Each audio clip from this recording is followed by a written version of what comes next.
One of my patrons on Patreon wrote to me with a very unusual bit of information. He lives in New York and he has been seeing a lot of Fisker Oceans on the road used for rideshare applications. A lot of what? Fisker Oceans? I thought those were gone. So he sent a video and I have looked at it. And Mark has also looked at it because Mark is joining me today from the only semi-blue purple-pink zone. Yeah, it's fine. It's close enough. We're going to talk about Fisker Ocean deployment in New York City. I'm Brian. Welcome to Futuraza. So you've seen this video. It has a virtual ocean of Fiskers. Absolutely. It's a warehouse full of them. What an odd sight. What's going on here? Yeah, American Leasing is a group that does leasing packages to Uber drivers typically, and others as well. And what they have done is the Fisker Ocean was on their radar earlier in, I guess, about a year and a half ago, but the price got too high for that medium-sized SUV. And they dropped out of it. But when Fisker ran into difficulty paying their bills and bankruptcy was on the horizon, they started to look into it again to see if they could swoop in and get a great deal on a number of vehicles. And as you can see by their warehouse, they got that deal. They are. I mean, we say stacked to the rafters metaphorically a lot, but yeah. I'm seeing rafters and 4 layers of cars going up there. So they are trying to go to get electrified for their fleets that are out in New York City, because New York City has a mandate that everybody that's driving fleet cars, ride-sharing cars, has to be electric fully by 2030. Ooh. So they have been looking to find a way to get there economically. One that's going to fit their budget. And certainly the Fisker being bought out of bankruptcy, getting hundreds of Fiskers out of people that don't want them is a plus. They've also connected with others that hold the patents on Fisker, so they can get parts, they can get software updates. So the people that they lease their cars to, those Uber drivers, will be well suited to be able to get those cars updated and get those cars repaired if repairs are required. So the whole thing is a thing of beauty for them, because they get the cheap car and they get parts and they get software expertise. So it's a great deal for them. And what a great way to liquidate for Fisker. They don't have to deal with trying to sell them one by one. That Right. would be a nightmare. And you don't want to sell them. You can't support them. You don't want to scrap them. There's no money there. You might get a few thousand a car. You could sell them at auction to someone who just wants to buy, to buy them for the novelty, or to just park them and use them for spare parts for the people who still have one.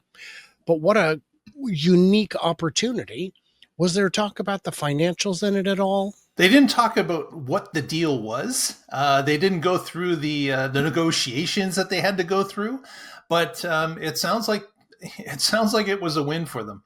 They were able to pick up those units sub wholesale pricing, and when the car initially came out, as mentioned, the retail was just too high. They could not make the numbers work. But now with this deal, they say that they have the cheapest car on the market that's electric and that has a suitable range, which is over 300 miles, for their American lease clients. So it's a big plus for them. They seem to have made it work. And this bridges them to get them close to that 2030 conversion over to electric that all their vehicles need to meet. They've even talked about in the video about their future car in 2027, what that will be. And they even have some video of it and an exterior shot of the demo that they have in their possession currently. Would that be this fun little guy? Yeah, the Battlestar Galactica Viper. Yeah. Look at the space in there. That's beautiful. I as a passenger, I think I would appreciate the kind of visibility. And this, I assume, is what it looks like on the outside. That's correct. Yeah. What a fun little micro semi truck is what it looks like. A Tesla semi, doesn't it? Don't worry, guys. We'll be back tomorrow talking iWest, but this is fun. Yeah, it's got some real character, I suppose you could Yeah, say. it's different looking for sure, and the driver sits in the middle, which really is departure from a regular car. But as you mentioned, Tesla semi ish, isn't it? Yeah, it's got some real futuristic vibes. Let's get crazy and speculate here. I'm going to guess that they paid 20 to 25,000 a car. And at that kind of price, that's not too different than what you can pick them up for if you can find one for sale, which means they can continue adding to the fleet because Right. unless I'm reading this wrong, they're really the only people who can effectively service them. Exactly. You have to have that deal with the person that owns the IP in the US if you want to get serviceability, parts, and of course, software updates, which is critical with a vehicle that's first generation. There were some bumps in the software road that had to be smoothed over with an update, and that did happen. But you needed to have that connection to somebody that had the software and could deploy it to you in order for it to all come together. For sure. You have to have access to the software and then be able to push it to the vehicle. There's a lot of pieces in there. And this is a risk you run. We saw a story maybe 2 years ago of a company in China that had their cars connected to the internet, and then they started running into financial trouble, and a whole lot of people woke up to their cars being bricked. Right. But it was China, so the government stepped in and said, fix it. Fix it. I don't care if you don't have the money, unlock the cars. And they Right. did. They did accomplish that, but what a stressful day that must have been. Because I'm sure there were no pointed guns or threats of any sort involved. I'm sure of it. But Now they also talked in this video about how the charging infrastructure was in New York City, and it to them it's severely lacking. What's available? There's nothing in Brooklyn currently. The other boroughs are covered with one or two sites. They're using the almost a competitor, Revell, which is those medium blue cars that we see on the road in New York City. And they've got to deal with them to allow their clients that are leasing the cars from them to charge at the Revell locations. But they have talked about how they're trying to build their own charging infrastructure for DC fast charging. And of course, this is New York City, so construction takes some time and you got to grease some palms. So the issue with that is time as well. They're probably looking at 1.5 to 2 years before they can get suitable infrastructure that can support all of their vehicles themselves. Now, hang tight. Are you suggesting that real estate developers in New York City have a history of corruption? No, Mark, now I've heard everything. I've heard everything. Worth noting that as valuable as real estate is in Manhattan, I don't think the real estate is what's holding them back. I think it's the access to the juice. I think it's getting the lines and the transformers to deliver the power where it's needed. I think because I've been to New York City in the last couple of years, and especially out by the airport, there is no shortage of underutilized land. And I imagine in every borough, maybe not Manhattan as much, you could find at least parking lots that would be willing to put them in. But you got to have the juice. Looking at this picture here, you can see they're doing what they can to run as much juice out into their own facility. But Exactly. I imagine there are still limitations. Guys, did you know that every week we answer your questions? Okay, so this is the part of the show where comments are answered. If you don't know, you ask a question, you get an answer, mostly. Some of them are too numerous to address. Great. We were talking about EV reliability and warranties. What kind of comments do you think we got?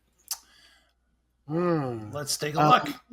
What you missed, they took the HEV in the Model in for my mode in. You missed that it's a hybrid, so they would have a check engine light. Does the article list how many of each brand were in the study? I come up with 45 of each. If you list the 18 companies, I think I counted an equal number of cars. So they're looking at 18 of each brand. Oh my gosh. Hmm. I don't think that sample size is sufficiently large. Nope, that really narrows the field, doesn't it? Yeah. Fun discussion reduces to simple numbers. In my opinion, as a group, EVs depreciate faster than ICE. Okay. Depreciation is the largest expense in car ownership unless you keep the car a long time. The order is by claim rate with Volkswagen pasted in the middle for some reason. I agree. The order was very strange. I would argue that when you're looking at EV depreciation, what you're not looking at the whole picture. If you're looking at the price people paid for Teslas during COVID, they were higher, but all cars were higher. And the studies I've seen erroneously take MSRP from 2021 and compare it to Tesla's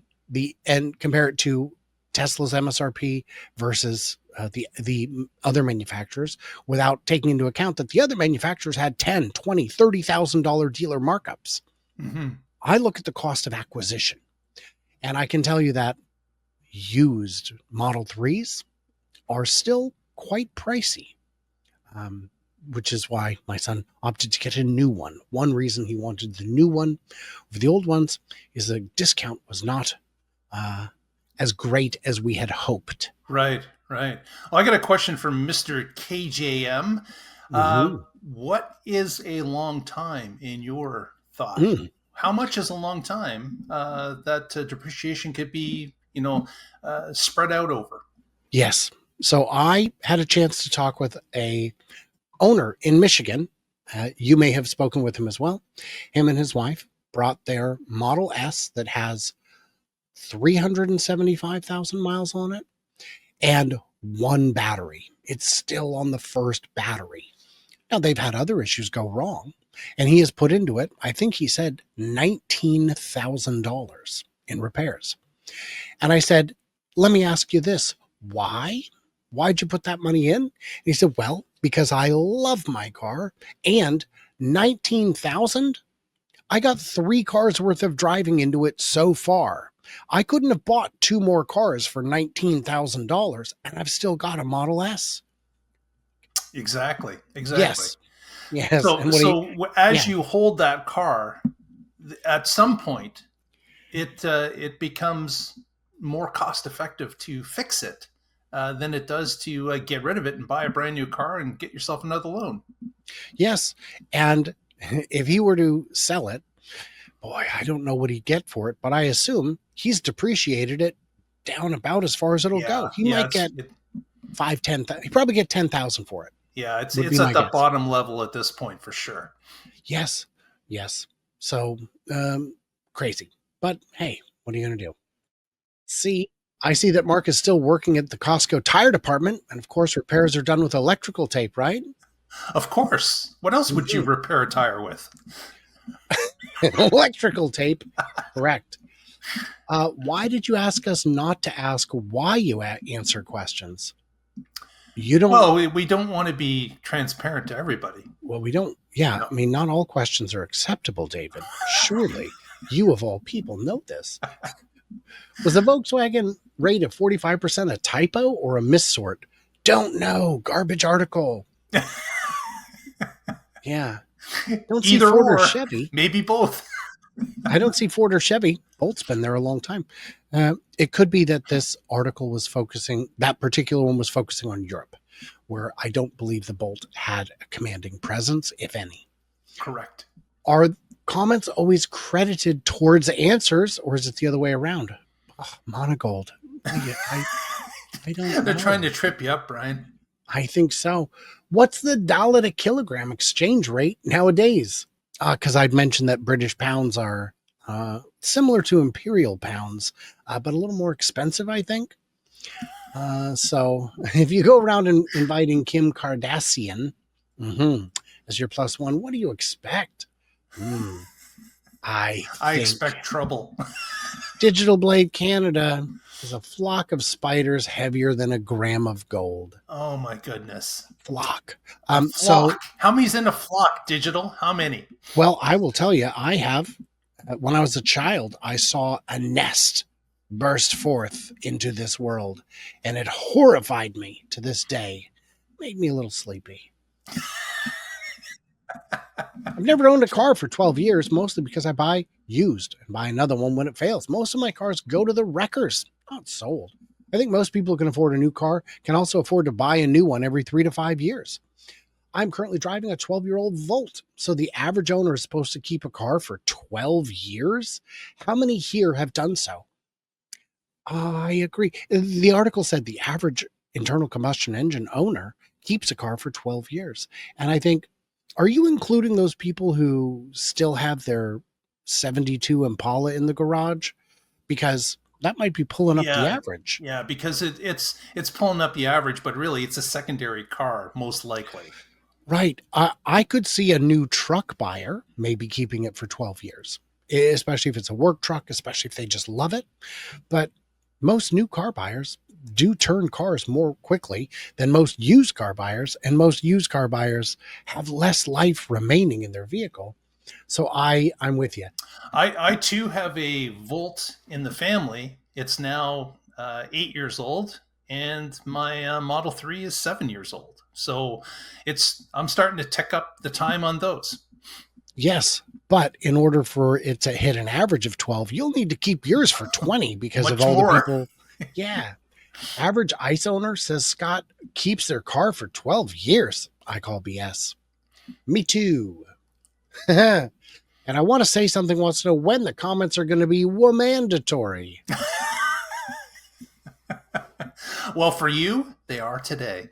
They are today, I guess. And, well, why repeat BS when it's so easy to create new BS? Because we're not a BS machine. What I we're don't know if doing they, is we're trying to call out the wrong stuff out there so I you don't think they people mean can us. realize you can be caught. I don't think they mean us. I think they mean the articles were dispelling. Right. Fingers crossed. Fingers crossed. Who knows? I do not. Hey guys, could you do me a favor? Could you head over to Mark's channel, The Tesla Life? See what he's up to. Check out the Wednesday live show every Wednesday, 4 p.m. Pacific, 7 p.m. Eastern. Why can't they do it at 4 p.m. both and do it live?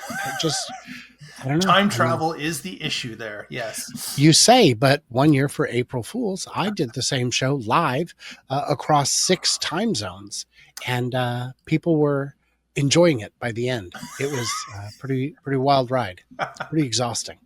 And people would be like, "Didn't you already do this show?" And I'm like, "I do not understand what you're talking about." So And you I just kept going. just kept going. Same show, 6 times live. Slightly different, got interrupted in the same place every time, had my favorite cup of coffee, my favorite mug. It's a different mug every time. By the end, it was a gravy boat. Who knows? One of life's great mysteries. What did we miss? What did we misunderstand? I suppose comments are optional, but strongly encouraged.